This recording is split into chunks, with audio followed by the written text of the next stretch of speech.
Thalidomide. The drug is called a miracle. That is the actual word used in the marketing materials. A miracle.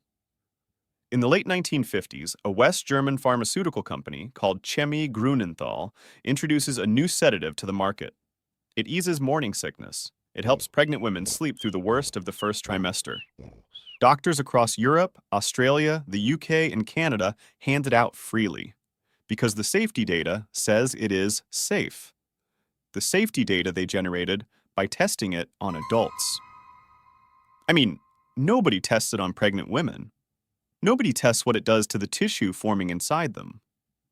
Frances Kelsey is a pharmacologist newly arrived at the FDA when she receives the American approval application in September 1960. Something in the data bothers her. She cannot prove the drug is dangerous, but she keeps asking for more evidence before she will sign off. The pharmaceutical company calls her obstructionist. They go above her head. She holds her ground. Europe is not so fortunate. By 1961, the reports begin arriving. Babies born without arms, without legs, with small, flipper-like limbs where hands and feet should be. A condition called phocomelia, so rare that most physicians have never encountered a single case in their careers. Now they are seeing dozens, then hundreds. Frances Kelsey's obstruction has kept the drug out of American pharmacies. In the rest of the world, more than 10,000 children are born with severe deformities. 6,000 survive infancy. The drug is pulled from shelves in November 1961. It has been on the market for less than 4 years. The company is aware something is wrong by August. They wait 3 months. Frances Kelsey receives the President's Award for Distinguished Federal Civilian Service in 1962. The executives of Chemie Grünenthal are never convicted. The Tricho System. The appointment is Tuesday morning. The technician, not a doctor, just a technician, adjusts a dial and asks the woman to hold still. It is 1924, and she is here to have her facial hair removed, the modern way. In the early 20th century, X-rays are new, thrilling, and deeply misunderstood, which is another way of saying nobody with a commercial interest particularly wants to understand them yet. What is understood is that radiation destroys hair follicles. The beauty industry moves fast. Yeah, of course it does. Clinics and salons across America and Europe begin offering X-ray hair removal, the Tricho System, marketed as painless, permanent, and safe. Women pay for it. Their mothers pay for it. Occasionally, they bring their daughters. The treatments work at first. The hair disappears. The skin looks smooth.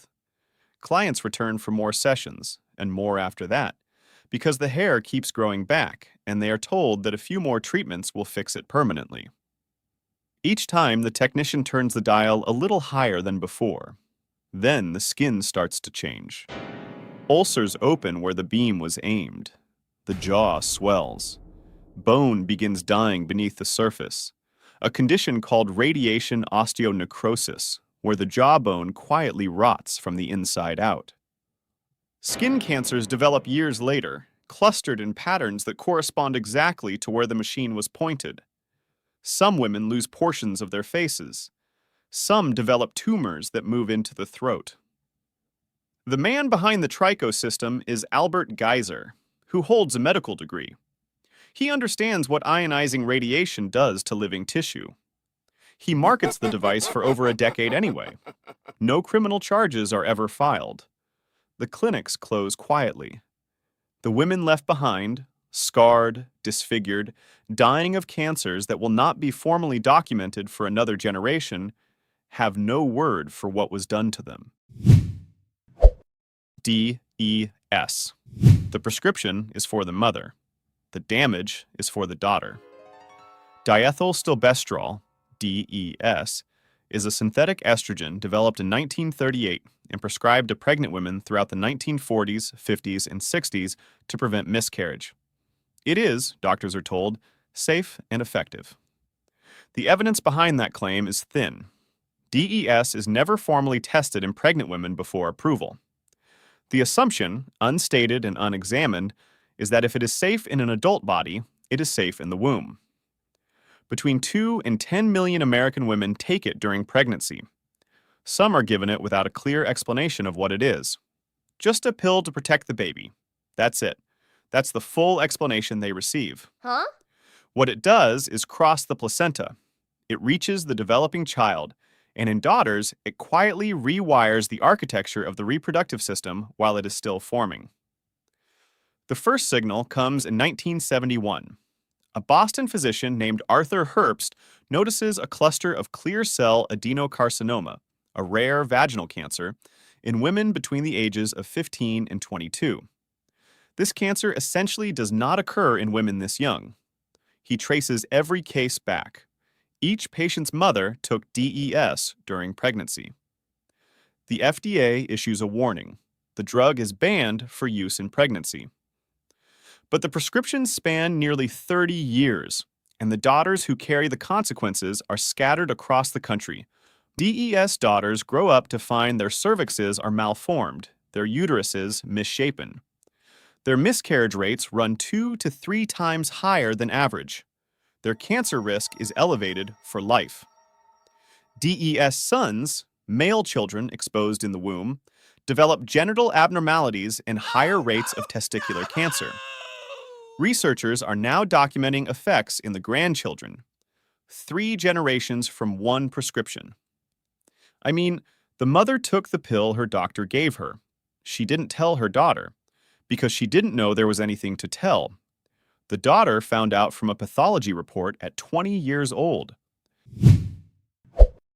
Walter Freeman. Walter Freeman does not need an operating theater.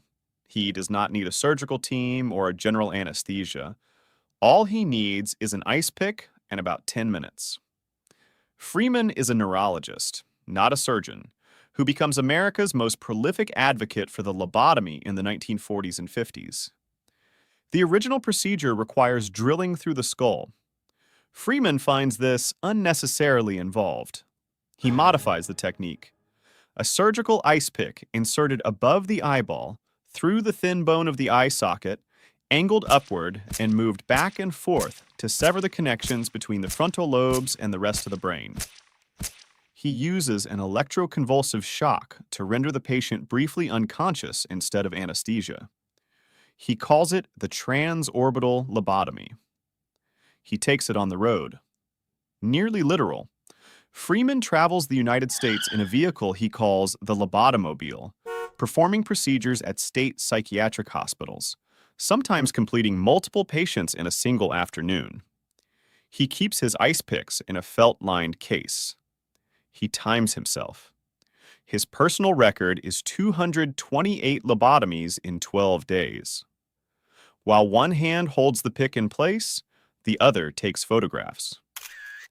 The patients who come to him include people with schizophrenia, severe depression, chronic anxiety, and, in a number of cases, simply being difficult to manage in an institution. They emerge calmer. They emerge compliant. In a significant number of cases, they emerge as something that no longer resembles the person who walked in. An estimated 40,000 Americans are lobotomized between the mid-1930s and mid-1950s.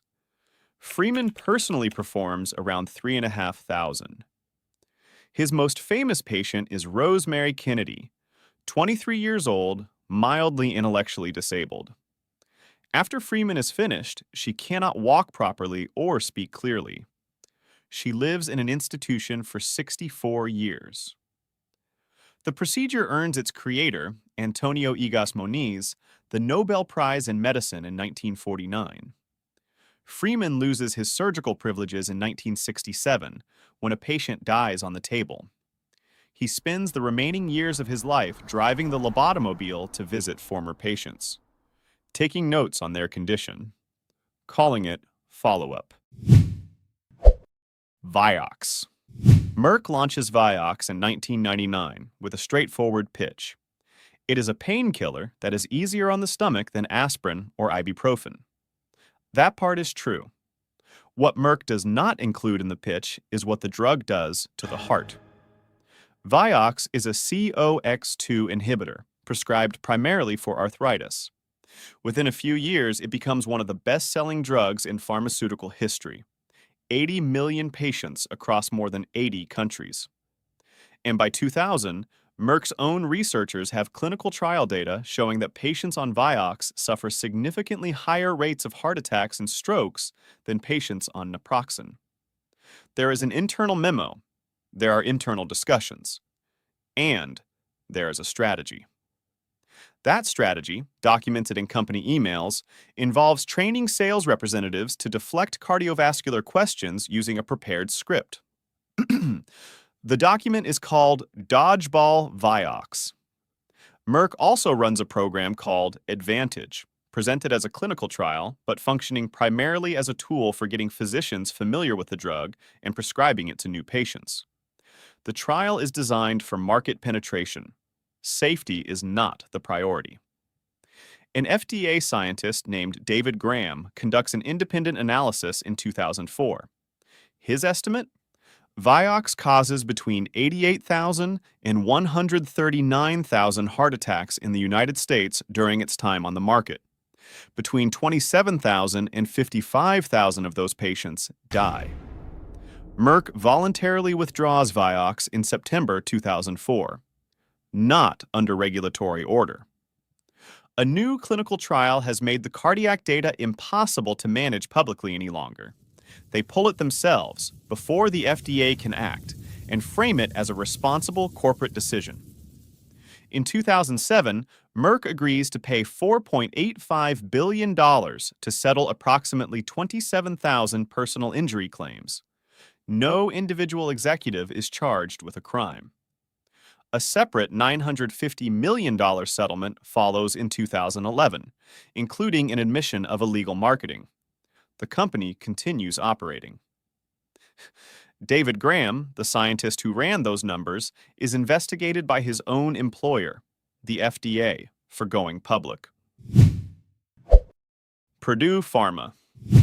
In 1996, Purdue Pharma launches OxyContin with a sales strategy built on one central claim.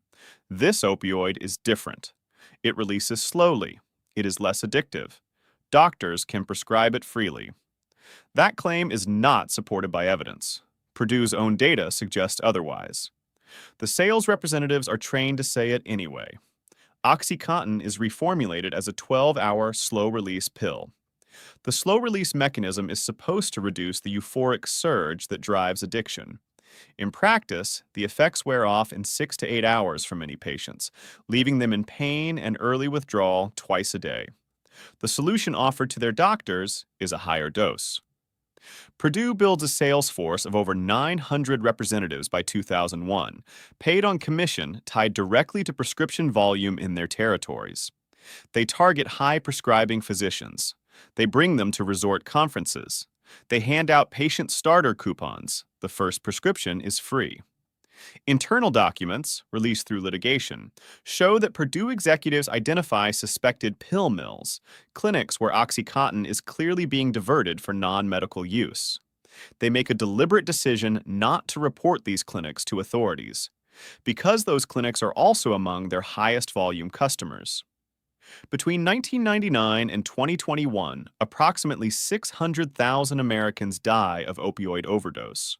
Around 80% of heroin users report their addiction began with a prescription painkiller. In 2022, members of the Sackler family agree to pay $6 billion in a civil settlement. They face no criminal prosecution. They are permitted to retain billions in personal wealth transferred out of the company before the litigation began. Several major museums have since removed the Sackler name from their walls.